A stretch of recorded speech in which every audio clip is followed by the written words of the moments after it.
은혜로우신 아버지 감사합니다. 오늘 우리를 사랑하여 주셔서 귀한 자리로 인도해 주시고 하나님을 찬양하며 주님 앞에 나올 수 있도록 은혜 베푸시니 감사합니다.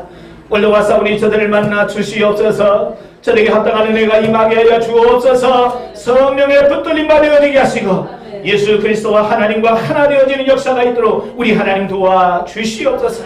시종을 주님께 맡깁니다. 성령님 함께 하시고 은혜 베풀어 주옵소서. 예수님의 이름으로 감사하며 기도합나이다. 아멘. 예, 이 시간에 주신 하나님 말씀은 요한복음 15장 1절부터 7절까지 봅니다. 요한복음 15장 1절부터 7절까지 우리 한 절씩 교독하고요. 7절을 같이 읽겠습니다. 나는 참 포도나무요 내 아버지는 농부라. 물은 내게 있어 열매를 맺지 아니하는 가지는 아버지께서 그것을 제거해 오시고 물은 열매를 맺는 가지는 더 열매를 맺게 하여 그것을 깨끗하게 하시느니라. 너희는 내가 일러준 말로 이미 깨끗하여졌으니 내 안에 거하라. 나도 너희 안에 거하리라. 가지가 포도나무에 끊어지지 아니하면 스스로 열매를 맺을 수 없을 같이 너희도 내 안에 있지 아니하면 그러하리라. 나는 포도나무요 너희는 가지라. 그가 내 안에 내가 그 안에 거하면 사람이 열매를 많이 맺나니 나를 떠나서는 너희가 아무것도 할 수 없습니다. 사람이 내 안에 거하지 않으면 가지처럼 밖에 버려져 마르나니 사람들이 그것을 모아다가 불에 던져 사느니라. 다 같이 너희가 내 안에 거하고 내 말이 너희 안에 거하면 무엇이든지 원하는 대로 구하라. 그리하면 이루리라. 아멘. 할렐루야. 예, 오늘 마지막 날인데요. 오늘 마지막 날 이 주제를 통해서 같이 은혜를 받기를 원하는 제목은 그리스도와의 연합. 따라서 봅시다. 그리스도와의 연합. 자, 우리 옆에 계신 분 한번 얼굴을 한번 쳐다보세요. 어때요? 귀한 분이시죠? 자, 손을 한번 잡아보세요. 손을 한번 잡아주시면서 인사하겠습니다. 주제 파악을 하셨습니까? 자, 다시 한번 합니다. 주제 파악은 하셨습니까? 네, 주제 파악 아직 안 되신 분 손 들어봐요. 제가 항상 포기할 때마다 주제 파악이 중요하다. 그런 말 합니다. 예, 주제가 뭐예요? 써져 있잖아요. 그가 내 안에 내가 그 안에. 따라서 봅시다. 그가 내 안에 내가 그 안에. 그가 내 안에 내가 그 안에. 아멘. 참 저는 집회를 할 때마다 하나님께 늘 고민하며 기도하는 게 뭐냐면 하나님 어떤 주제를 가지고 이 집회를 하기를 원하십니까?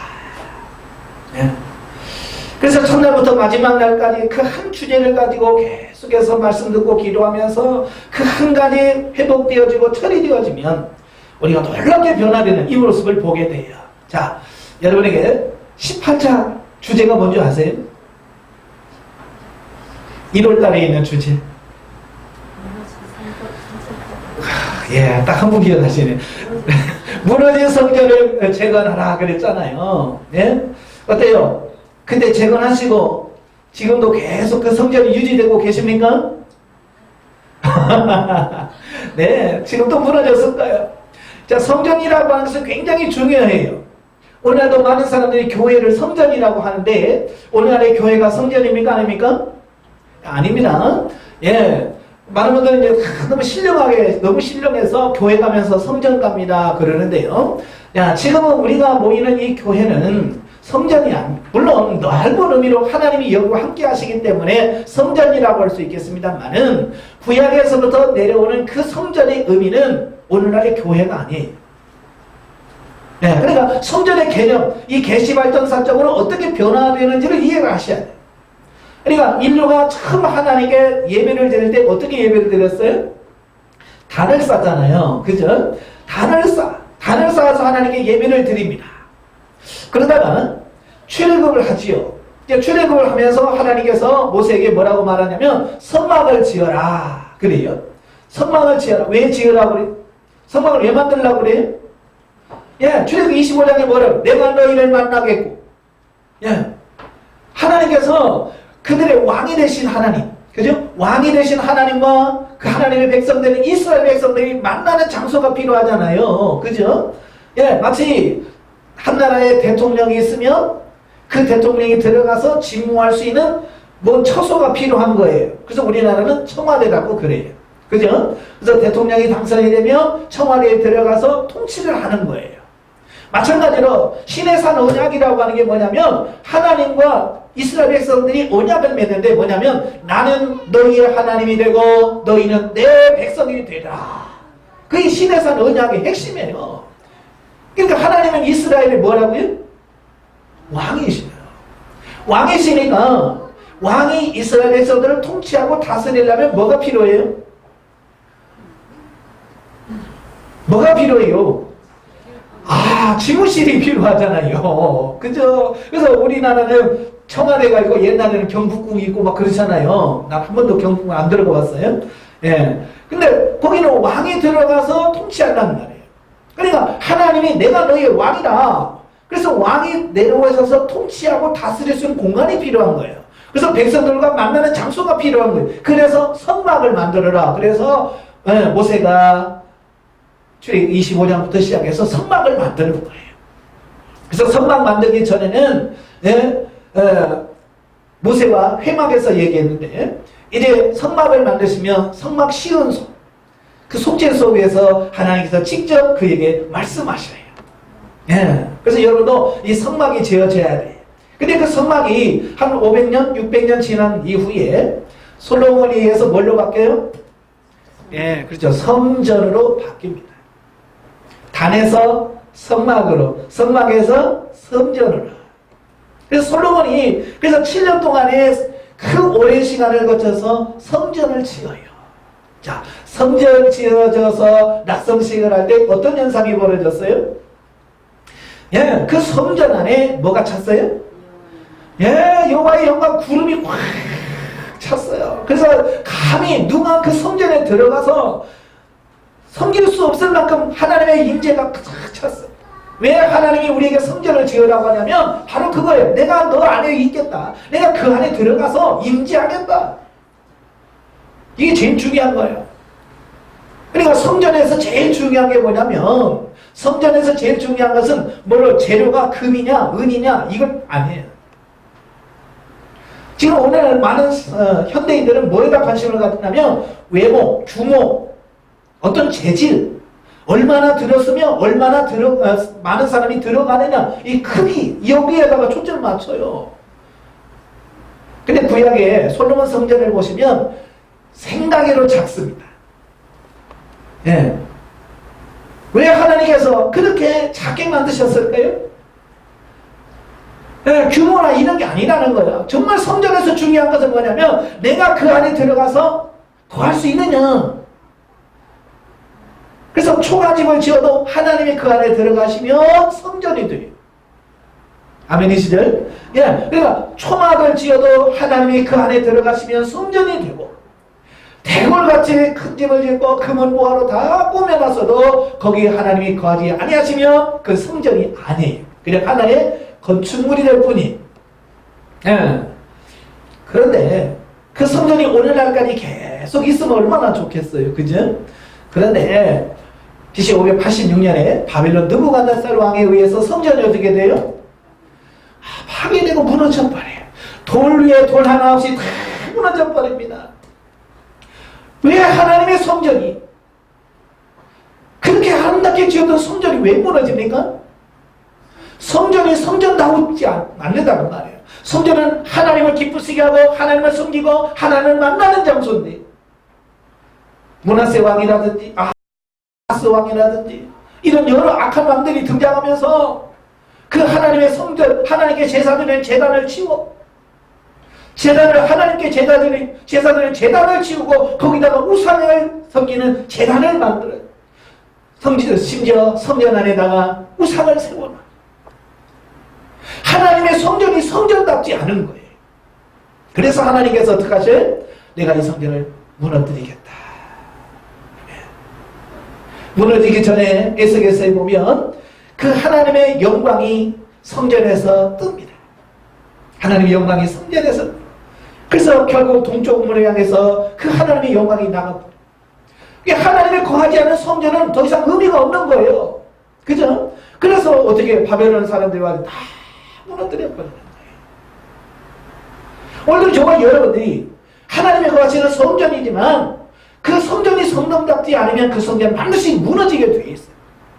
그러니까 여러분들이 죄와 싸우고 여러 가지 환경과 싸우고 마귀와 싸워서 우리가 내가 성전으로서의 그 기능을 잘 발휘할 수 있도록 만드는 게 중요하다는 말이에요.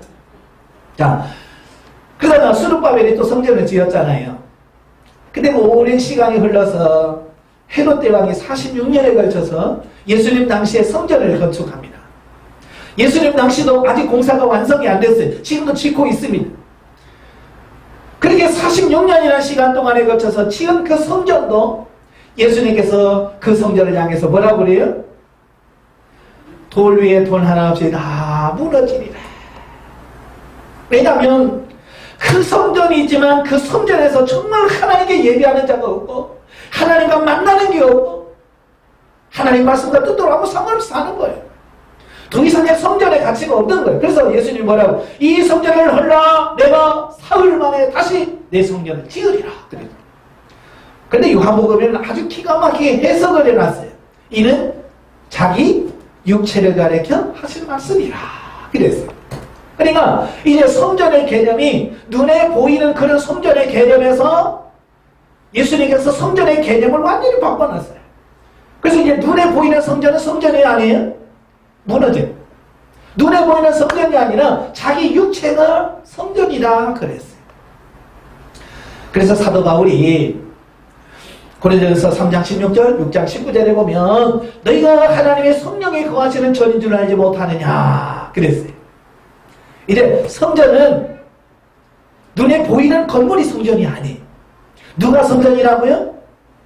네, 여러분 자신 예수 그리스도 나의 구주를 영접하고 하나님의 우리 성도 자신이 하나님의 거하시는 성전인 거예요. 그래서 삼위 하나님께서 내 안에 들어와서 내 안에 머물면서 나와 동행하시고 나와 함께 하시기를 원하시더라. 할렐루야. 예. 그래서 나중에 계시록에 보면 새 예루살렘이 임해요. 그죠?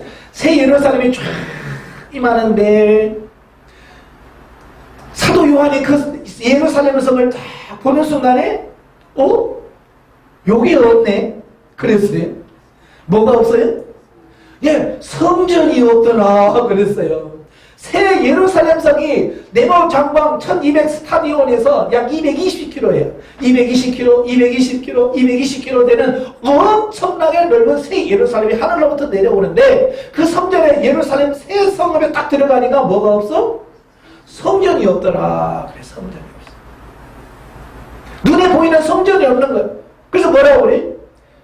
하나님과 어린 양이 곧 성전이 돼. 할렐루야. 예, 거기서는 하나님과 만남이 직접 이루어지는 거예요. 우리는 예수님과 직접 만날 수 없어요. 그러나 천국에 오면 뭐예요? 하나님과 얼굴을 맞대며 섬길 수 있는 그런 부분이 되는 거예요. 그래서 천국에서는 더 이상 눈에 보이는 성전이 없어집니다. 할렐루야. 자, 그런데 오늘날 저와 여러분이 우리 안에 성전으로 예수님이 하나님이 성령님이 내 안에 거하시는데 우리가 이 세상에 살면서 이런 일 저런 일 당하고 이 사람과 싸우고 저 사람과 싸우고 내 안에서 부글부글 끓다 보니까 성전이 어떻게 됩니까? 더럽혀지는 거예요. 성전이 성전의 기능을 못하는 거예요. 그러면 자꾸 성전이 무너지는 거예요. 그때마다 어떻게 하라고 그랬어요? 회개하시면서 이걸 빨리 회복시켜내야 됩니다. 자, 계시록 2장에 보면 소아시아에 있는 7교회 보내는 편지 중에서 첫 번째 보낸 편지가 어디로 갑니까? 무슨 교회? 에베소서. 에베소 교회에 보냅니다. 거기 뭐라고 그래요? 내가 너희에게 한 가지 책망할 일이 있다. 처음 사랑을 너희가 버렸다. 너희가 어디서 잃어버렸는지 회개하고 돌이켜라. 만약에 돌이키지 않고 회개하지 않으면 내가 촛대를 옮겨버리겠다. 에베소 교회는요, 사도 바울을 통해서 세워진 교회 얼마나 뜨거운지 몰라요. 열정적인 교회. 이단들과 싸워서 이긴 교회예요. 그런데 뭐냐? 이단과 싸우다 보니까 정작 중요한 내 성전의 개념으로서 그걸 잃어버린 거예요. 그러니까 이 주님께서 책망하시면서 뭐라고 그래요? 가장 중요한 걸 잃어버렸다. 첫사랑. 그 첫사랑이라는 게 뭐예요? 하나님과 내가 하나가 되어서 연합되어 사는 그 삶을 잃어버렸다고 말이에요. 그러니까 회개해서 돌이켜라. 그렇지 않으면 내가 촛대를 옮기겠다라고 말씀하시는 거예요. 여러분 촛대 옮기지 않도록 깨어서 여러분의 성전이 무너지지 않기를 위해서 힘쓰시길 바랍니다. 자, 이번 주제는 뭐라고 그랬어요? 그가 내 안에 내가 그 안에. 제가 5월에 하나님 이번에 부흥회를 하는데요, 주제를 뭘로 전하고 어떻게 하기를 원하십니까? 라고 기도하는데 성령께서 제 안에, 그이가 내 안에 내가 저 안에 라는 말씀을 주셨습니다. 감사하긴 하는데요, 도대체 이걸 어떻게 전해야 되며 어떻게 전화되고 이걸 어떻게 받아들여야 되는지 저도 고민 많이 했어요. 좀 쌈박한 거 주시지. 예. 어때요? 주제 들으니까 감동이 많이 많아요? 별로지요. 그죠? 복 받아라 그러면 할렐루야 그럴 텐데 그게 아니고 그가 안에 내가 그 안에, 그러니까 이게 도대체 뭐야. 사실 저부터도 고민 많이 했어요. 그래서 하나님의 주님 이거 말고 다른 거 없어요 제가. 예? 저도 집회를 인도하는 입장에서 저도 좀 쉬운 거 해야 재밌잖아요. 쉬운 거 해야. 그런데 정말 어려운 부분을 말씀하시는 거예요. 그래서 하나님 다른 거 없어요. 좀 다른 거 주면 안 됩니까? 근데 계속 기도하면 할수록 이 말씀을 주시는 거예요. 왜 하나님 이 말씀을 주십니까? 그러니까 지난번에 주제가 뭐였느냐? 무너진 성전을 재건하라. 그렇죠? 무너진 성전을 왜 재건합니까? 재건하면 그 안에 누가 들어와요? 삼위 하나님께서 거하십니다. 거하신 그 하나님과 뭐 해야 된다고요? 연합 하나 돼야 된다라고 말씀하시네요. 그래서 지난번 18자 주제와 19자 주제가 연결되어지는 거예요. 그래서 야, 하나님께서는 기가 막히구나.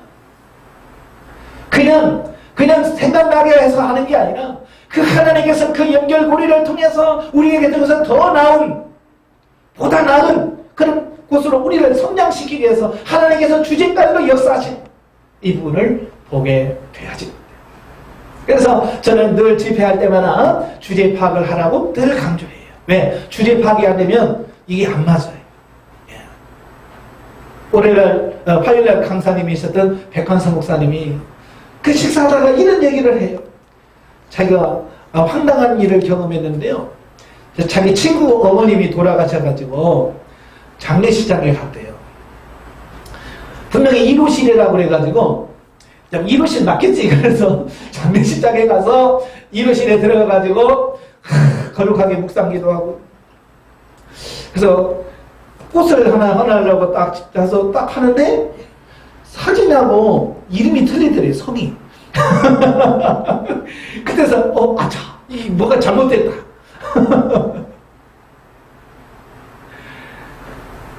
그래서 상주를 이렇게 봤는데 하나도 안 하는 얼굴이 아니더래. 쫙 서 있잖아요. 상주들 누가 종객이 오면 인사하려고 쭉 이렇게 서 있잖아요. 근데 이렇게 보니까 아무도 아는 사람이 없더래요. 그래서 이상하다. 그래서 혹시 상주 성함이 전씨 아닙니까? 이씨라는. 그게 뭐냐면 이호실인데 이루실이 간 거예요. 바로 이게 그거예요. 주제 파악이 안 되면 엉뚱한 데 가서 찾는 거예요. 여러분 그런 적 없으세요?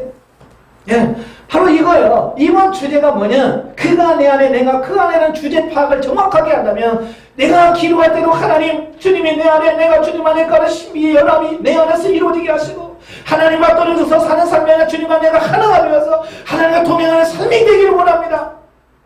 이걸 놓고 기도했을 텐데 이 주제 파악이 안 된 사람은 뭘 놓고 기도했을까요? 아버지, 우리 남편이 속썩했는데 저거 어떻게 하면 안 될까요? 예, 그렇게 기도하는 왜? 주제 파악이 잘못된 거예요. 그래서 항상 제가 집회를 할 때마다 주제 파악이 중요하다라고 말하는 이유가 거기 있는 거예요. 그래서 저도 강사님들에게 항상 주제가 정해지면 이번 주제가 이런 주제입니다. 이런 주제를 기록하시면서 준비하시고 말씀해 주세요 하고 그 강사님들에게 다 메시지를 다 남깁니다. 그래서 첫날부터 마지막 날까지 한 주제를 가지고 쭉 이어집니다. 그래서 강사님들 중에서도 이 주제 파악을 잘 하신 분들은 정확하게 원하는 말씀을 전하시는데, 주제 파악이 안 되신 분은 이상한 말씀을 하십니다. 물론 하나님께서 도움이 되니까, 필요하니까 그렇게 말씀을 하시겠죠. 자, 여기서 중요한 것이, 여기서 그가 내 안에, 그랬죠. 자, 5절 보시면, 나는 포도나무요 너희는 가지라. 그가 내 안에, 내가 그 안에. 자, 여기서 말하는 그는 누구일까요? 예? 예, 예수님이라고 생각할 수 있지. 근데 문맥을 잘 보셔야 돼. 이제 성경을 우리 항상 뭘 봐야 된다고 그랬어요? 문맥을 봐야 된다고 그랬어요. 지금 15장은 누가 말씀하시는 거예요? 그렇죠. 예수님이 말씀하시는 거예요. 예. 예수님이 자기를 가리켜서 그가 내 안에 그러겠어요? 아니죠. 분명하게 그가 내 안에. 그죠? 그가 누구겠어요? 바로 여러분 자신이에요. 하나님을 믿는 백성들. 여러분 자신들이 그예요. 아시겠죠? 그가 내 안에. 근데 다시 말하면 나를 향해서 네가 내 안에, 내가 네 안에, 그 얘기예요. 그러니까 먼저 누가 들어가야 돼? 내가 주님 안에 들어가야 돼. 내가 주님 안에 거해야 돼. 그래야 주님이 내 안에 거한다. 여기서 거한다라고 하는 말은 매너라고 하는 말씀이에요. 매너. 이 말이 무슨 말이냐면 집을 짓고 그 안에서 거주한다, 그런 뜻이에요. 여러분, 집을 사놓으면 뭐예요? 그 집에 들어가서 살잖아요. 살림을 합니다. 근데 살림을 하는 거예요. 집 싸들고 가가지고 가구 정리해놓고 거기서 머물면서 밥도 해먹고 잠도 자고 놀기도 하고 거기서 사는 거예요. 거주한. 이게 뭐냐? 그게 매너. 거한다, 그런 뜻이에요. 다시 말하면 내가 예수님 앞에 들어가서 그 안에서 예수님과 같이 동락을 하는 걸, 예수님과 같이 밥을 먹고 예수님과 같이 살고 예수님과 같이 대화도 하고 예수님과 같이 사는 삶을 말합니다. 아시겠지? 예. 바로 왜 우리가 지난번에 왜 성전을 지어져야 되느냐? 바로 이 연합 하나가 되어서 하나님과 하나가 되어서 살아가는 삶을 위해서 그게 필요하다라고 말씀해 주시는 거예요. 성전으로 지어지지 않으면 결국 하나님이 우리 안에 들어올 수가 없어요. 네. 여러분도 마찬가지잖아요. 집을 짓는데 언제 들어가요? 그렇죠. 완공이 다 돼가지고 준공검사가 다 끝나고 들어가서 살아도 됩니다. 다 완성이 돼야 들어가는 거예요. 하나님도 마찬가지예요. 하나님도 언제 들어오시냐면 바로 우리가 신령한 집으로 지어져서 완성이 되어져야 하나님이 내 안에 들어오실 수 있는 거예요. 그래서 입문 과정에서부터 계속해서 신령한 집을 짓는 삶에 대한 말씀을 하잖아요. 신령한 집을 짓는 것은 구약의 성전의 비유로 말씀해 주시는 거예요. 그러니까 구약에서는 성전의 개념이지만 신약시대는 우리 자신이 성전이에요. 그래서 내가 하나님이 거하실 수 있는 성전으로 지어지는데, 신령한 집을 짓는 삶이란 결국 뭐냐면 기록된 성경의 말씀대로 그대로 사라지는 삶을 말합니다. 성경에서 말씀하신 그대로 사라지는 삶이 신령한 집을 짓는 삶을 여러분 어때요? 하나님의 말씀대로 잘 사십니까? 성경대로 살아요? 왼수를 사랑하라고 해서 살아갑니까? 안 합니까? 지금 왼수는 그냥 옆에 있는 사람도 사랑 못하잖아요. 한 입을 놓고 자는 그 인간도 사랑 못하잖아요. 그죠? 예. 그러니 우리가 어떻게 하나님과 동행할 수 있겠어? 네. 그래서 영성이라고 하는 게 뭐냐? 결국 영성의 최종 목적은 예수님을 닮아가는 거예요. 예수님을 닮아가는 삶이 영성의 최종적인 목적이에요. 그래서 우리가 기도하는 이유도, 우리가 말씀을 보는 이유도, 이런 집회를 하는 이유도 결국은 예수님을 닮아가기 위한 하나의 과정이에요. 이건 목적이 아니에요. 예? 그래서 여기 와서 기도하니까 막 기분이 좋더라. 예? 이게 아니에요. 이 기도를 통해서 내가 예수님을 닮아가는 거예요. 어떻게 하면 내가 예수님을 닮아갈 수 있을까? 닮아가기를 고민하면서 기도하면서 처리할 건 처리해 가면서 온전해지는 게 바로 영성의 목적이에요. 자, 그러면 영성을 왜 해야 되느냐? 제가 늘 말씀을 드렸지요. 예. 이제 영성이라는 말을 들으면 많은 분들이 거부감부터 느껴요. 왜냐하면 원래 우리 개신교에서 쓰던 용어가 아니잖아요. 캐톨릭에서 쓰는 용어죠. 물론 처음부터 영성이라는 단어는 카톨릭이나 다 같이 썼어요. 그런데 종교개혁을 일으키면서 종교개혁을 하면서 이 종교개혁이 너무 카톨릭에 대해서 뒤였어요. 그지? 그러니까 카톨릭에서 쓰는 것은 우리는 안 쓰겠다. 그래서 카톨릭의 제도, 카톨릭의 어떤 언어까지, 단어까지 이런 거 우리는 안 써. 걔들 쓰면 우리는 안 써. 그래서 여러 가지를 포기했어요. 그 중에 하나가 뭐냐? 영성이라는 단어도 포기한. 원래 카톨릭이라고 하는 말도 보편적 교회라는 말이거든요. 그죠? 그리고 우리 개신교가 우리는 카톨릭 교회가 돼야 돼요. 보편적 교회가 돼야 돼요. 근데 자기들이 카톨릭을 쓰니까 우리는 카톨릭이라는 글을 쓸 수가 없는 거예요. 아시겠지? 네, 그래서 그 말이 너무 좋음에도 불구하고 걔네들이 쓰고 있으니까 우리는 안 쓰는 거예요. 그래서 우리가 카톨릭이란 우리 교회를 카톨릭 교회라고 하지 않습니다.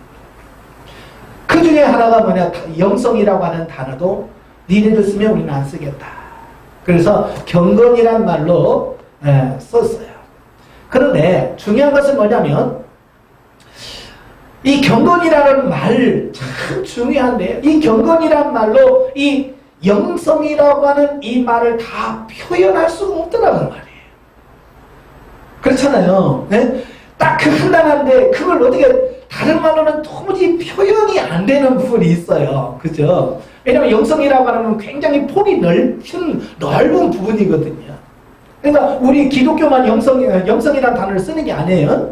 예, 모든 종교에 다 그들 나름대로 영성이 있어요.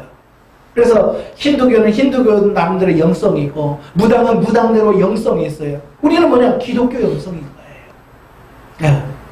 그 영성이라는 단어를 우리가 쓰지 않다가 1970년도 들어서 미국에서부터 영성이라는 단어를 쓰기 시작을 했어요. 자, 영성이라는 말을 사용하게 된 그 이유가 뭐냐면 1970년도 되면요, 미국이요 세계 최강이었어요. 미국 하면 건들 나라가 없었어요. 그죠? 최고의 부와 모든 것을 다 갖췄어요. 과학적으로는 모든 부분에서 전 세계의 으뜸이었어요. 그런데 문제는 뭐냐면 자살률은 계속 높아가고 계속 사람들이 그렇게 살기 좋은 세상인데 그냥 자살해가는 거예요. 너무 돈 많은 사람은 돈 많아서 죽고, 예? 없는 사람은 없는 사람 돼서 죽고, 뿐만 아니라 우울증 환자들이 계속해서 늘어나는 거예요. 그러니까 이해가 안 되죠. 우리나라도 지금 계속 그 현상이 지금 그 미국에서 1970년대에 일어났던 현상이 지금 우리 한국에 일어나고 있습니다. OECD 국가 중에서 자살률 1위 한국. 우울증 제일 많은 나라는 한국. 왜 이렇게 살기 좋은 세상인데, 왜 이렇게 편한 세상인데 왜 우울증에 걸리느냐? 미국의 신학자들이 그걸 고민하는 거예요. 도무지 왜 이런 현상이 옛날에 못 먹고 못 살 때는 그러니까 힘들다고 죽기라도 그러면 아이고 힘드니까 그랬나 보다라고 할 수 있지만 이렇게 좋은 세상에 그렇잖아요. 옛날에 임금들도 여러분만큼 못 누립니다. 그죠? 한여름에 얼음물 타서 커피 마시는 세종대왕이 있었을까요? 없었을 거예요. 근데 지금은 아무리 가난해도 어때요? 한여름에 에어컨 틀어놓고, 예? 아이스커피 얼음 둥둥 띄워가지고 다 마시잖아요. 예? 옛날에 왕도 누리지 못하는 이런 호로, 어떤 그런 걸 우리가 누린다는 거예요. 그런데 왜 자살률이 더 높냐 이거예요. 겉으로 보면 이유가 없잖아요. 그래서 이 신학자들이 도대체 이유가 뭘까? 근데 일반 사람들뿐만 아니라 하나님을 믿는 사람들도 똑같다는 말이에요. 그죠? 미국은 원래 기독교적 국가잖아요. 그죠? 그러니까 어찌 보면 어렸을 어떨 때 기독교적인 바탕에서 자라고 뭐 이랬으니까 자살 안 해야 되잖아요. 그죠? 그런데 그게 자꾸 무너지는 거예요. 많은 사람들이 자살을 하고 마약을 하고 가정이 무너지고 이혼율이 막 높아지고, 그러니까 신앙자들이 고민하는 게 도대체 왜 이런 말이에요? 왜 이런 현상이 벌어지나? 고민하다가 결국은 뭐냐? 아, 이거 영성의 문제다. 네. 이거 환경적인 문제가 아니에요. 돈 문제가 아니라는 거예요. 일반 외적인 문제가 아니라 바로 영성의 문제가 있는 거예요. 영혼의 문제가 있는 거예요. 그래서 이 신학자들이 고민하는 거예요. 도대체 이 영성이라는 말을 대체할 수 있는 다른 말이 없을까? 아무리 찾아도 그 영성을 대체할 말이 안 나오는 거예요. 그래서 미국에서부터 영성이라는 말을 사용하기 시작을 했어요. 그게 우리 한국에까지 전파되었죠. 오늘 저와 여러분들이 영성이라고 하는 그 이름 아래 모여서 이 훈련을 해가는 거예요. 자, 영성이라고 하는 건 뭐냐면 육성과 반대되는 개념을 말합니다. 예, 육성이라는 거 다 이해가 되시죠? 예, 육신의 성향, 육신의 그 본질, 그 육신대로 살아가는 거, 이건 말 안 해도 다 삽니다. 애기들도 말 안 해도 태어나자마자 그 육신의 본성에 의해서 그렇게 살아가요. 예. 그런데 문제는 뭐냐? 이 영적인 부분에 대해서는 무지하더라 그 말이에요. 예. 육신적인 부분은 참 잘합니다. 예수 믿는 사람도요, 육신적인 부분은 너무 잘해요. 자녀들 양육하는 거 보세요. 기가 막힙니다. 낳자마자, 아니 낳기도 전에 뭐 태아 무슨 교육? 태교한다고 영어 테이프 틀어주고, 예수 믿든 안 믿든 얼마나 잘하는지 모릅니다. 예? 끔찍하게 자녀들 사랑합니다. 다 합니다. 그런데도 그 자녀들이 어때요? 영성이 형성이 되던가요? 그래서 태교만 해도 영성이 덜 입혀지던가요? 할수록 아이들은 나약해져가고 그런다 그 말이에요. 왜냐? 영성적인 본질적인 문제, 영혼의 문제가 다뤄지지 않으면 변화가 나타날 수 없어요. 왜냐? 하나님이 우리 인간을 만드실 때, 하나님이 우리 인간을 처음 만드실 때부터 특별한 존재로 우리 인간을 만드신 거예요. 이해가 되시죠? 그러니까 창세기 2장 7절에 보면 하나님이 우리 사람을 인간을 창조하실 때 흙으로 빚어 사람을 만드시고 그 코에 생기를 불어넣으시니 그가 생명이 된지라. 자, 여기서 흙으로 빚었다. 흙이라고 하는 말은 히브리어로 아다마. 흙이란 말이에요. 근데 그 아다마라고 하는 그 말은 무슨 말이냐면 바람에 날려다니는 흙먼지 그런 뜻이에요. 네. 그러니까 우리 인간은 이 육체 자체는 뭘로 만들었냐면 찰지는 것도 아니에요. 뭘로 만들었다고요? 예, 티끌 모아서 우리를 만드는 게 먼지. 예. 가치 없는 존재야. 우리 육신은 정말 가치가 없어. 근데 예수님은 우리를 가리켜서 뭐라고 하냐면 온 천하를 주고도 살 수 없다라고 여러분을 말씀합니다. 그죠? 한 생명이 천하보다도 귀하다. 아니 티끌로 만들어놓고 뭐가 귀하다고, 그 티끌이 뭐가 중요하다고. 여러분 방청소하고 그 티끌 가지고 오 귀하다 그러신 분 있어요 없어요? 그러신 분은 어디 가야 돼요? 하얀 집에 안 한단 말이에요. 근데 우리 인간을 하나님께서 그런 먼지로 만들어 놓고 온 천하에 가장 귀한 존재라고 말합니다. 왜? 재료가 흙이어서가 아니에요. 그 흙으로 만든 육체에다가 하나님의 영, 생기, 하나님의 형상을 불어 넣으셨어요. 그러니까 이 육체가 귀해서가 아니라 내 안에 계신 예수님이 계시라. 우리 안에 영이 하나님의 영, 하나님의 형상이 있기 때문에 우리가 귀중한 존재가 되어진 거예요. 예. 얼마나 귀한지. 예. 그래서 하나님께서 다른 사람의 생명을 해하면 그 사람의 생명을 죽여라. 왜? 귀하니까. 귀한데 왜 죽여요? 그러니까 너무 귀하니까 서로 죽이지 말라는 얘기예요. 그 말은. 예. 너 살고 싶으면 죽이지 마라. 네 생명이 귀하냐? 다른 사람도 생명도 귀하다. 그걸 가르쳐 주기 위해서 생명을 피 흘려서 죽이는 자는 반드시 하나님 어떻게 죽이라. 그래서 피로만 갚을 수 있다라고 말씀해 줘요. 그건 뭐냐? 생명이 그만큼 귀중하다라고 하는 것을 우리에게 말씀해 주는데 왜라고요? 우리 안에 하나님의 영이 있기 때문에 하나님의 형상을 갖고 있기 때문에 우리가 귀한 존재라고 하는 사실이에요. 그래서 그 형상대로 지금까지 살면 얼마나 좋겠어요. 그죠? 에덴 동산에서 지금 이렇게 더운 날 우리 할아버지 할머니가 정신만 바짝 차려서도 우리가 이 고생 안 하겠네, 그지? 예? 우리 할아버지 할머니가 정신을 좀 깜빡해가지고 먹지 마라 그러니까 예? 그래도 따먹으셨잖아요. 그래서 인간이 범죄해서 하나님의 형상을 잃어버린 거예요. 그래서 하나님께서 바로 이 열매를 먹는 자는 정령 죽으리라 반드시 죽는다는 거예요. 근데 하나님께서 죽는다는 그 생명이 무슨 생명이냐? 육적 생명이에요? 영적 생명이에요? 그렇죠. 영적 생명이 죽은 거예요. 영적 생명이 죽었다라고 하는 말은 성경에서 영이 죽었다라고 하는 말은 하나님과 관계가 끊어졌다. 그 얘기를 하고 있어요. 예. 그러니까 예수 안 믿는 사람은 지금 길거리 걸어 다니잖아요. 자기는 살았다라고 큰 소리 칩니다만은 영적으로 보면 그는 죽은 자예요. 왜? 그 영이 하나님과 관계가 단절되어 있기 때문에 그는 죽은 자예요. 예. 그러다가 성령님이 우리 안에 임하시죠? 우리 안에 임하시면서 죽었던 영혼을 살리는 거예요. 그걸 가리켜서 우리가 거듭났다, 중생했다 그러는 거예요. 그래서 거듭나고 중생하면 우리는 죽었던 영이 하나님 안에서 우리가 살아나게 되는 거예요.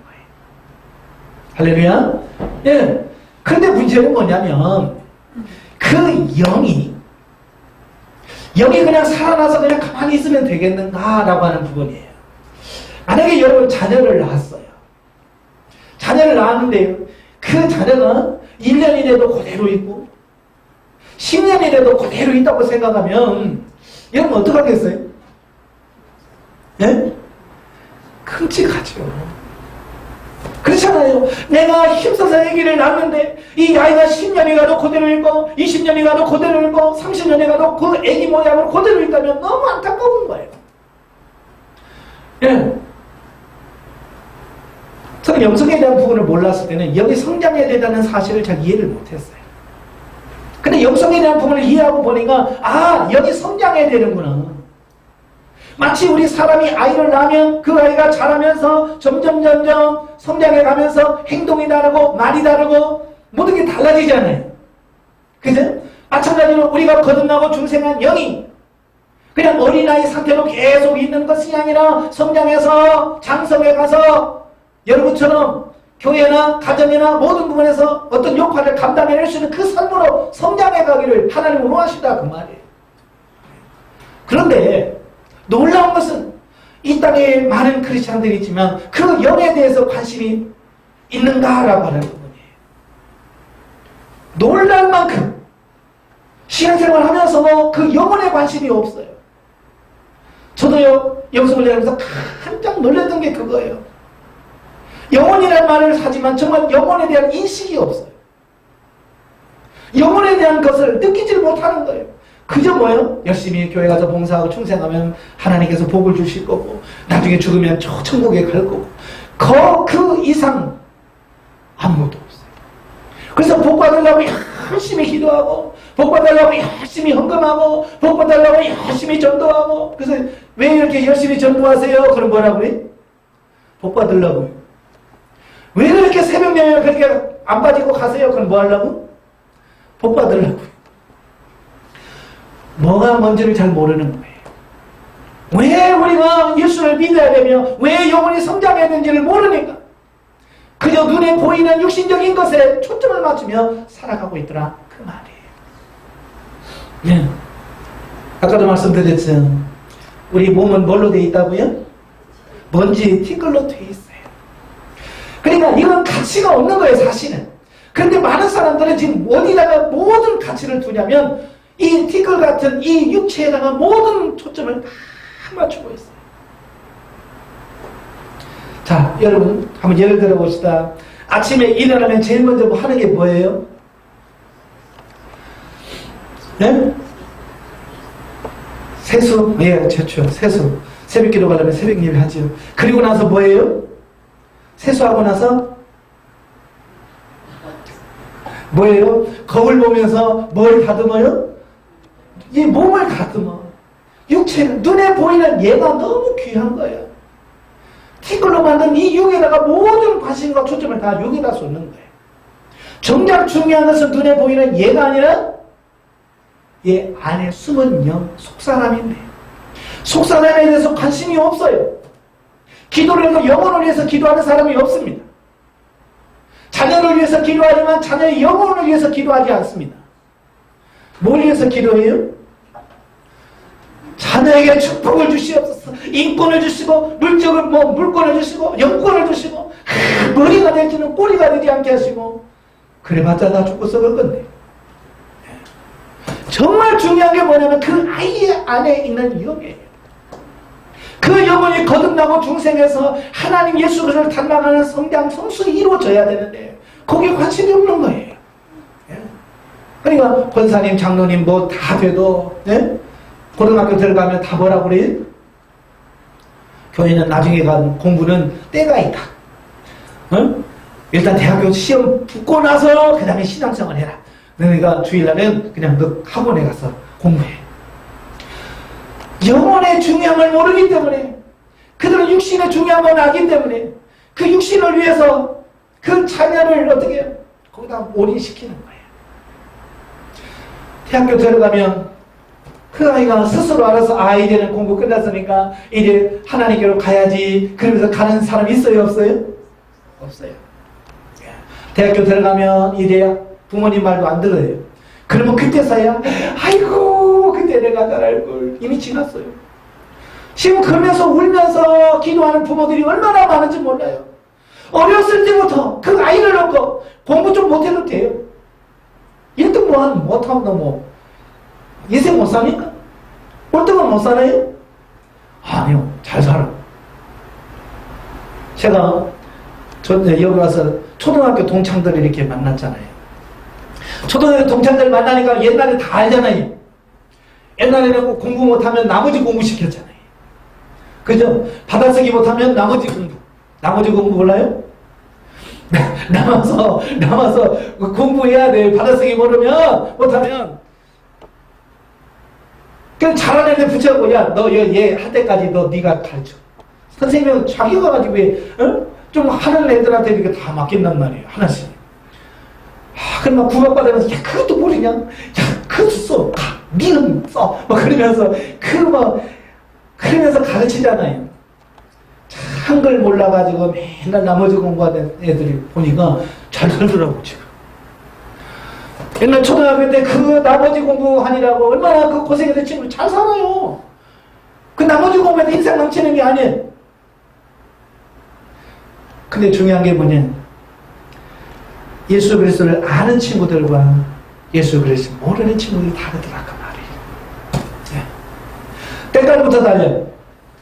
예수 믿는 친구들은 얼굴이 환해요. 근데 예수 안 믿고 맨날 술 먹고 담배 피는 애들은요 동창인데 할아버지가 돼. 느끼시죠? 자, 그걸 보면서 뭘 깨닫냐면 공부를 잘하고 못하고 중요한 게 아니에요. 정말 이 아이가 믿음 안에서 하나님 안에서 올바로 성장하느냐 이게 제일 중요한 거예요. 그래 공부 1등하라고 하지 말아요. 정말 예수 안에서 믿음 안에서 바르게 영적으로 세워지는 것이 가장 중요하다는 사실을 기억하시기를 바랍니다. 저는 전국에 다니면서 예전에 상담을 좀 많이 했잖아요. 상담을 하다 보면 이건 뭐 어디 한 지역 문제가 아니에요. 우리 전국 다 문제예요. 저 권사님 장로님들 와서 아이고 우리 애들 문제요 하면 항상 거기 걸려 있어요. 고등학교 때 지금은 공부할 때니까 너 나중에 교회 열심히 다니면 돼. 그러니까 일단은 지금 중요하니까 공부해. 그래놓고 나중에 대학교 들어가니까 얘들이 가자. 그래도 이제 교회 안 가는 거예요. 친구들 만나서 이제 이거 하지요, 요거 하지요. 그러니까 막 죽는 거예요, 죽는 거예요. 그때 늦어서 후회해도 소용이 없어요. 그러니까 지금부터 열심히 자녀가 어렸을 때 말씀으로 잘 영용하시고 그 아이의 영이 바르게 성장할 수 있도록 기도하시면서 하시기를 바랍니다. 자, 오늘 이제 그리스도와 하나 되어야 된다, 연합되어야 된다. 아까 거한다라고 하는 말은 매너라는 말이라고 그랬잖아요. 예, 집을 짓고 그 안에서 산다라고 말씀해주고 있어요. 그래서 이걸 잘 이해가 안 되니까 오늘 비유로 우리에게 설명해 주었어요. 1절부터 보면 나는 참 포도나무요 내 아버지는 농부라. 예수님이 자기를 뭐라고 비유한다고요? 참 포도나무다. 예수님 자신은 참 포도나무라고 말씀하셔요. 자, 포도나무 보신 적 있으세요? 자, 포도나무를 보면 원줄기가 있고요. 원줄기에서 뻗어나온 가지가 있어요. 예. 저는 이제 안양에서 목회할 때 그 옥상에 포도나무가 하나 있었어요. 그래서 포도나무를 보면서 이제 그 봄이 되면 포도나무 가지를 뭐 다 잘라냅니다. 그래서 원줄기만 이렇게 남겨요. 원줄기만 다 남긴 다음에 그 껍질을 다 벗깁니다. 깨끗이 벗겨. 왜? 그 안에 뭐 벌레 알도 있고 다 있으니까 그걸 다 벗겨. 깨끗하게 벗겨주면 이제 거기서 새순이 나와요. 그냥 원줄기만 이렇게 막대기 같은 거만 하나 있었는데 거기서 가지가 나오기 시작을 해요. 그래서 가지가 나와서 쭉쭉쭉쭉 뻗습니다. 예. 그래서 결국 가지에서 열매가 맺혀지는 거예요. 그럼 이스라엘 백성들이는 누구나도 잘 알고 있는 내용들이에요.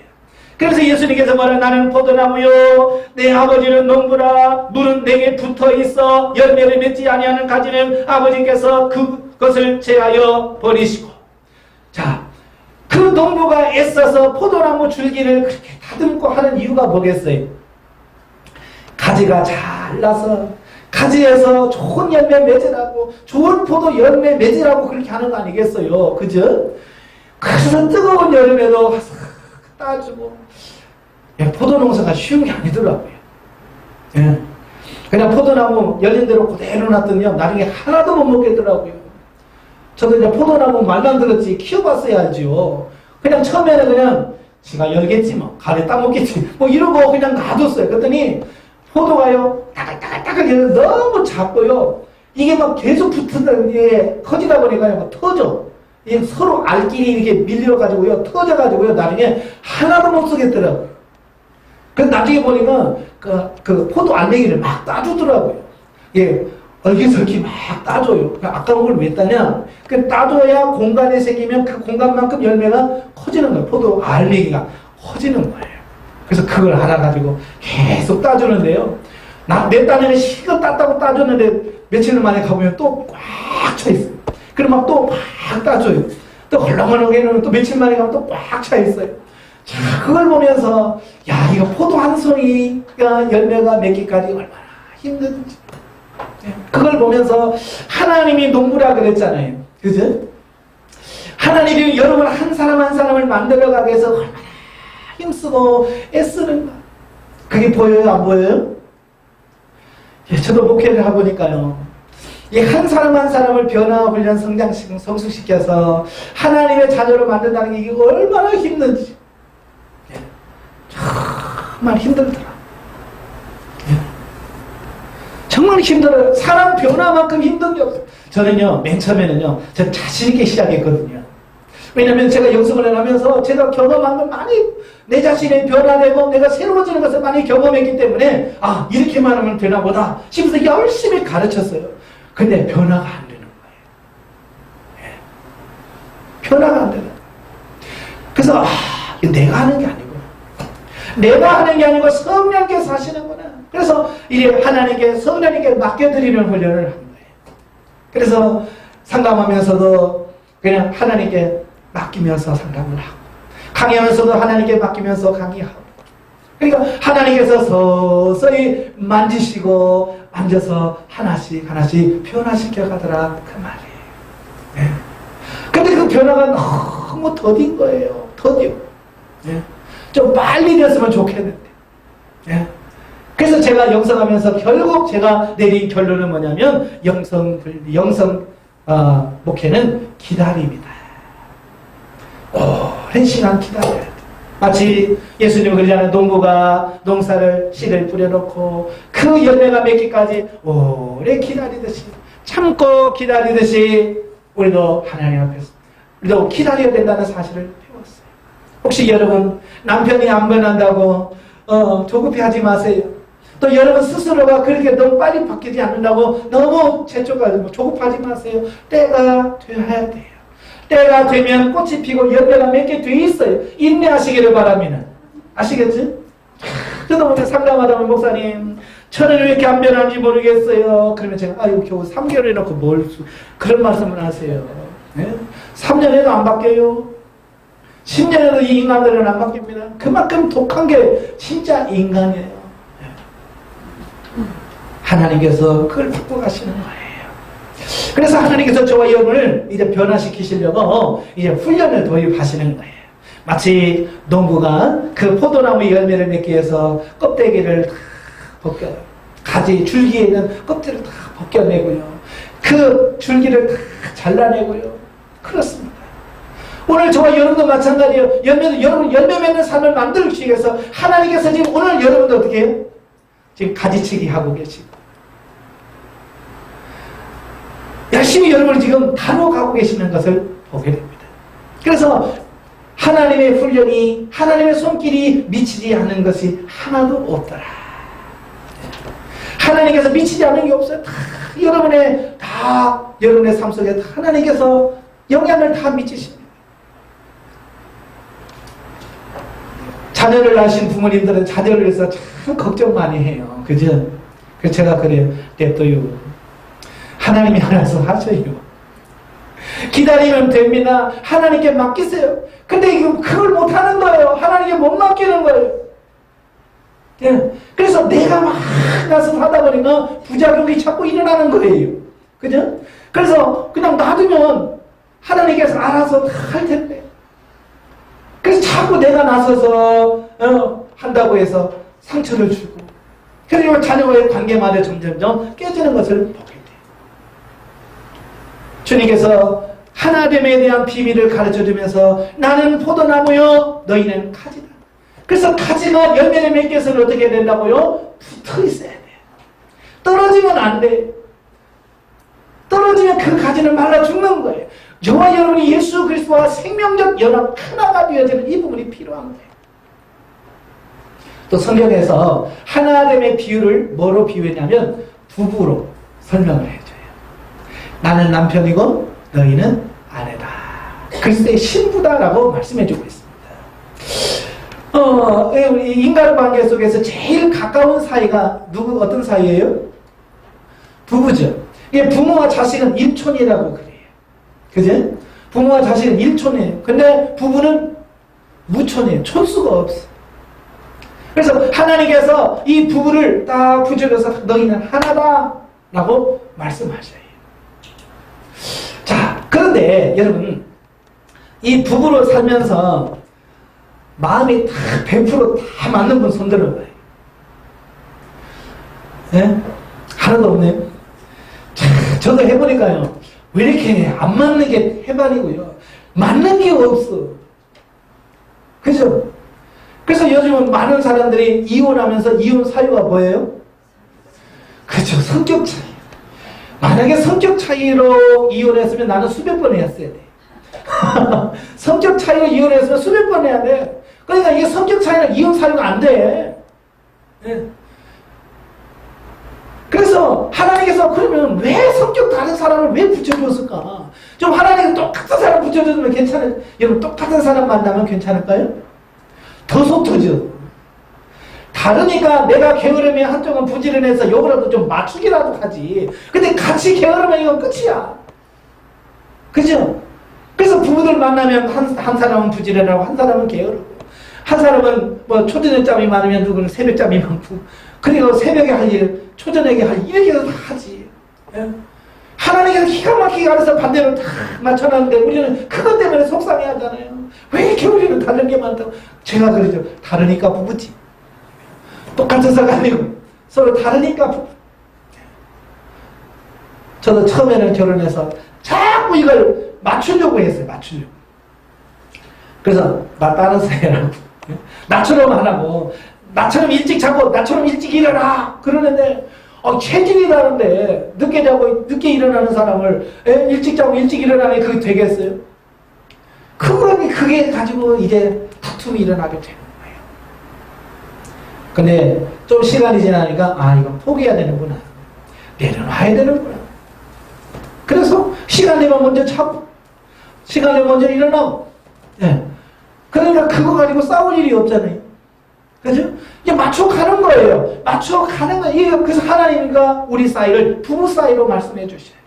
그래서 하나님께서 왜 정말 다른 사람을 하나님께서 붙여서 부부로 되었을까? 맞춰가라고. 그러니까 하나님과 우리 사이는 부부 사이처럼 그렇게 안 맞아요. 하나님과 잘 맞는 사람 손 들어봐요.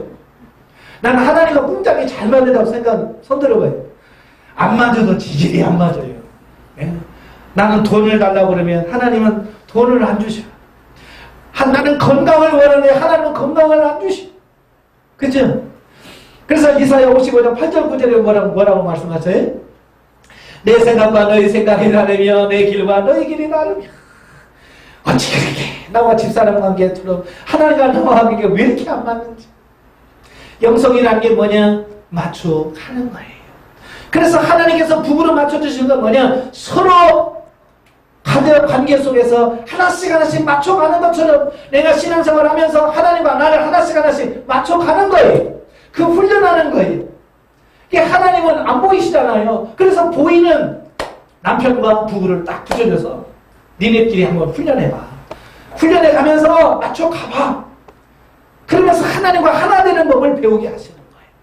그래서 성경에 보면 에베소서라든지 베드로전서 3장에 보면 아내들아 남편에게 뭐하라고요? 순복해라. 이 원리를 모르는 사람들은요 성경 보면서 뭐라고 그래요? 이 시대가 어느 시대인데 어떻게 남편에게 복종하를. 지금 이 시대에 여성 상위 시대인데 동등한데 왜 그걸 하라고 하냐.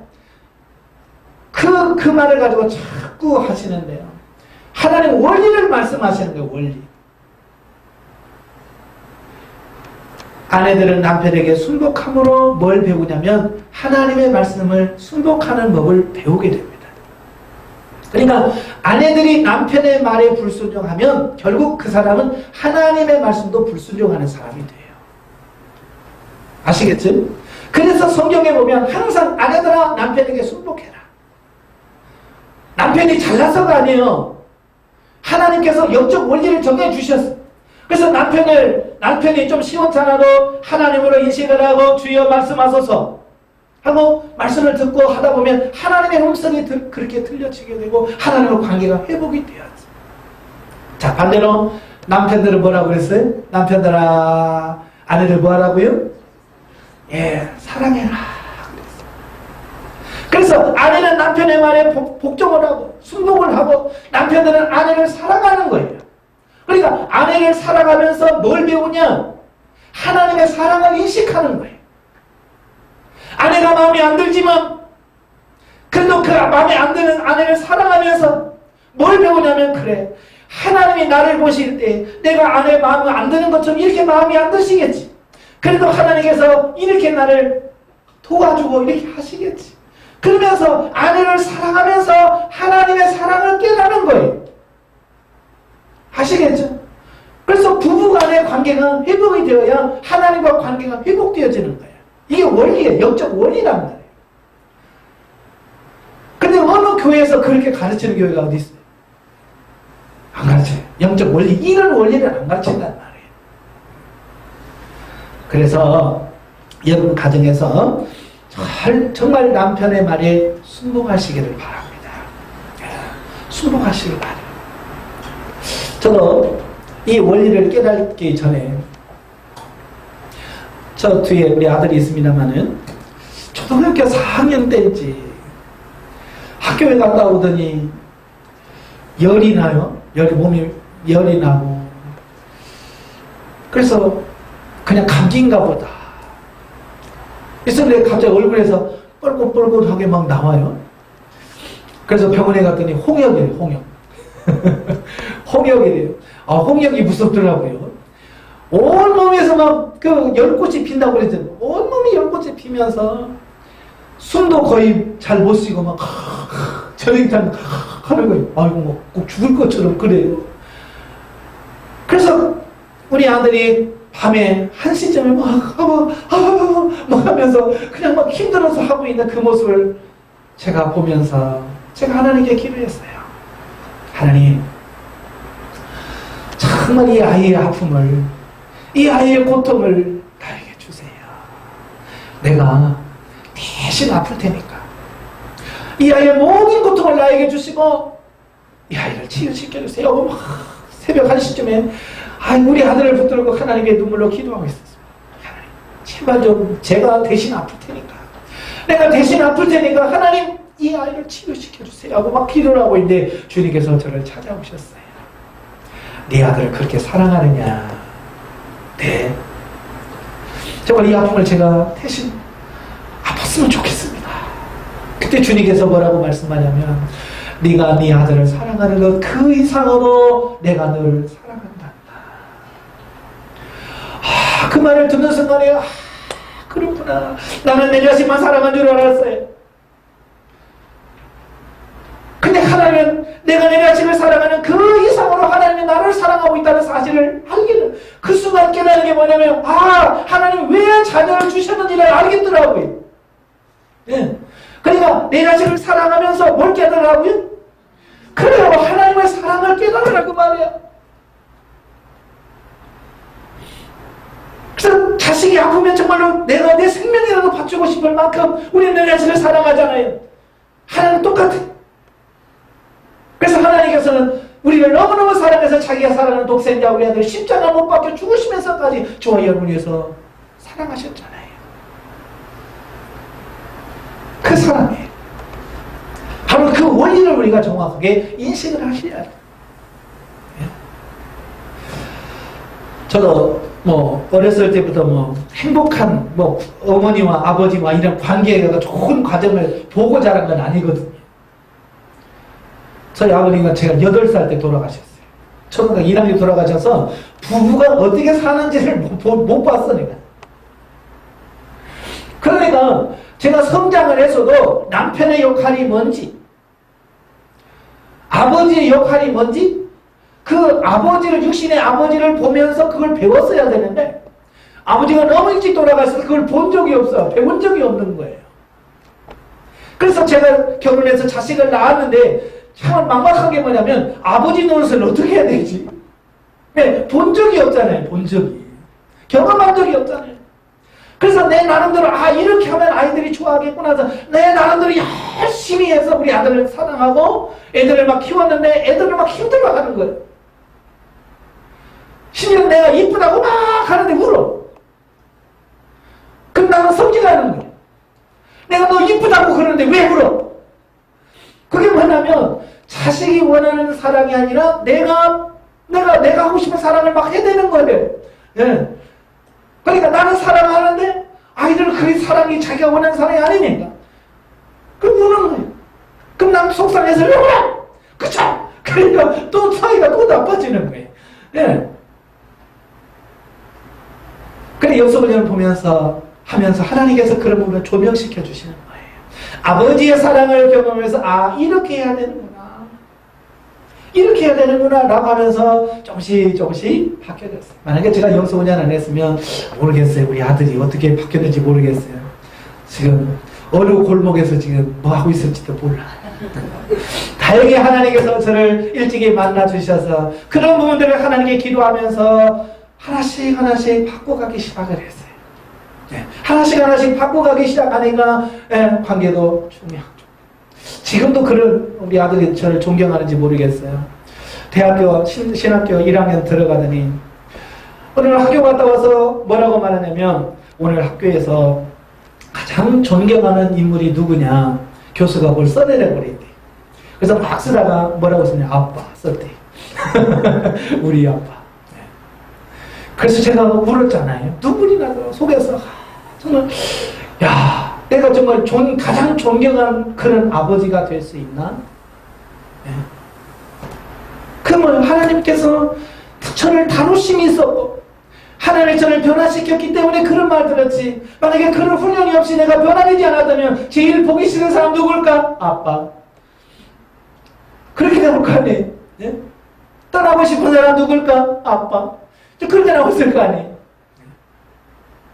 하나님께서 그렇게 훈련해 가신다고 말이에요. 훈련하시기를 바랍니다. 저도 아까도 말한 것처럼 저희 어머니 아버지가 사이좋게 막 이렇게 사는 것을 봤어야 되는데 못 보다 보니까 결혼해서도 이게 살갑게 저희 집사람하고 이렇게 하는 걸 못 하더라고요. 왜? 보고 자란 게 없어. 여러분 부모님들이요, 그 부부간에 참 그걸 잘 하시길 바래요. 서로 사랑하면서 그 사랑하는 것을 자녀들에게 이렇게 보여주시면 그게 교육이에요, 교육. 근데 우리는 그런 교육을 한 번도 본 적이 없기 때문에 결혼했는데도 불구하고 그렇게 안 되는 거예요. 지금도 안 돼요. 길거리 가면서 손잡고 가는 거 지금도요, 손잡으면 이상해요. 같이 걷는 것도 좀 이상해요. 좀 3m 떨어져서 뒤에. 이렇게 참 편안하고. 그러니까 지금 시대는 구석기 시대 같은 어떤 그런 삶을 살아가는 거예요. 그러니까 그걸 참 하나씩 바꿔가는 거예요. 쑥스러워도 손잡고 걷고. 자, 그러면서 아내를 하나씩 도와가면서 바꿔가는 거예요. 예. 그래서 지금은 저희 집사람이 좀 새벽잠이 많아요. 그래서 아침은 제가 해서 집사람한테 공개를 합니다. 예. 그러면서 어떻게 도울 수 있을까? 물론 완벽하게 다는 안 돼. 그렇지만 그걸 자꾸 하면서 섬기면서 바꿔가려고 노력을 많이 해요. 여러분도 하나씩 바꿔가시길 바래요. 왜냐? 바로 하나님과 우리와의 관계가 하나 되기를 원하는 것처럼 바로 여러분의 부부가 하나 되기를 원하고 모든 것이 하나 되기를 원하시는 하나님의 뜻이 그 안에 담겨져 있기 때문에 그렇습니다. 자, 또 한 가지는 하나님께서 하나님과 우리가 하나 되어야 된다는 원리를 설명하면서 우리 몸의 비유를 들었어요. 자, 예수 그리스도는 우리의 머리요, 우리는 각 지체라 그랬어요. 그죠? 여러분은 손발이 원하는 대로 해주잖아요. 하고 싶은 대로 해주죠? 얼마나 좋아요. 근데 이게 안 되는 사람들이 있다고 말해요. 내가 원하는 대로 안 되어지는 게 있어요. 제가 예전에 전철을 타고 가는데 그 반대편에 뇌성마비라고 하죠. 뇌성마비 환자가 그분이 장애인이 앉아 있어요. 근데 이 전철 안에서 이 과자를 먹는데요. 우리는 그냥 이렇게 먹잖아요. 근데 이게 안 되는 거예요. 어떻게 트긴 텄어요. 그래서 이 가랑이 사이다 이렇게 꼈는데요. 근데 이걸 집어야 되는데 우리는 그냥 자연스럽게 졌잖아요. 근데 이게 안 되는 거야, 이게. 그러니까 자꾸 옆으로 가는 거예요, 이게. 이렇게. 그래서 수없이 이렇게 하면서 그걸 많이 보면서 머리에서는 분명히 너 과자 집어서 먹어라고 시키지만 그 신호가 제대로 이 몸에 전달이 안 되는 거예요. 전달이 안 되니까 얼마나 힘들겠어요. 그냥 마음 같아서는 내가 그냥 가서 이렇게 넣어주고 싶은데. 오늘날 우리가 그거 같다. 예수는 우리의 머리가 되셔서 우리를 이끌기를 원하시는데 지금 예수님께서는 여기다 신호를 보내는데 우리는 지금 예수님의 신호를 정확하게 받아들여요? 못 받아들여요? 못 받아들인다고 말이에요. 그러고 있는 우리의 모습을 보게 되는 너무 안타까운 거예요. 그래서 하나님께서 좀 하나 되기를 원한다. 정말 하나 되어서 그 머리 대신 예수 그리스도가 우리에게 말씀하신 대로 내 삶이 온전히 순종해져서 주님께서 말씀하신 대로 100% 순종하는 그 삶이 나오는 거. 그걸 주님이 원하시는 거예요. 하나 되는 이유가 바로 그거예요. 왜 연합되어야 되느냐? 하나님이 원하시는 그 삶을 온전하게 살아드리기 위해서는 우리가 하나 되어야만이 그게 가능하다라고 말씀해주고 있는 거예요. 그런데 하나됨에 있어서 여러 가지 방해 요건들이 많습니다. 그래서 이제 저녁 시간에는 하나 되는데 뭐 때문에 왜 하나가 안 되는지, 뭐 때문에 하나가 안 되는지, 또 왜 하나가 돼야 되는지에 대한 이유를 저녁 시간에 말씀을 전하겠고요. 오늘 이 시간에 우리 기도하기를 원합니다. 우리가 기도할 때 정말로 하나님 앞에 기도하면서 주님, 내가 주님과 하나 되기를 원합니다. 포도나무가 하나가 돼서 그가 내 안에 내가 그 안에 머물 때에 정말로 생명의 열매를 풍성히 맺는 것처럼 주님과 내가 하나 되기를 원하는데 내가 정말 하나 되지 못하고 지금까지 살아왔습니다. 주님 나를 용서해 주옵시고 정말 하나님과 내가 영으로 하나 되어지는 역사가 내 안에서 이루어지기 위해서 기도하시는 여러분 되시기를 바랍니다. 우리 한번 찬양 한장 하시고 우리 한번 기도하도록 하죠. 예. 주님 내 안에 주님 내 안에